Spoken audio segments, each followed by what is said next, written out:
I want to talk a little cybersecurity with you Sure. in the time we have remaining.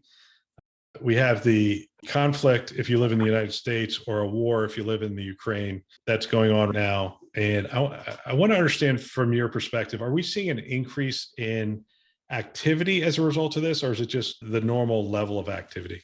We're seeing an increase in activity.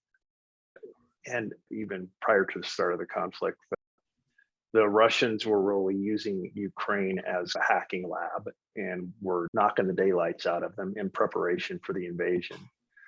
One of the things we always worry about at CrowdStrike in cybersecurity in general is that when you get into a situation like that, that one of those pieces of work that they do breaks out of that lab and affects the rest of the world. The other part of this that winds up being really concerning is that the hackers, the crime syndicates, and others have decided that they are going to take sides in all of this.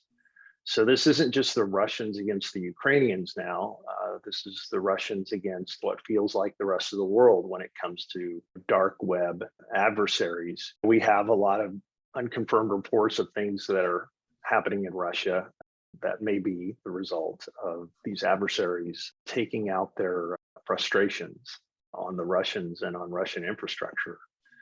Conflicts always have impacts that were never intended. It feels like we have new zero days every day. There's just a lot of things that are coming together to make this a really tough time for cybersecurity pros. We even have Russian adversary groups that are in Russia, e-crime syndicates, that have decided that they are not going to take Russia's side. So even those groups in some cases are splintering apart. It makes for a lot of chaos. So in a world where it's already hard to figure it out and manage your protections as best as you can, we have a really interesting situation in the world now that is going to make it even tougher.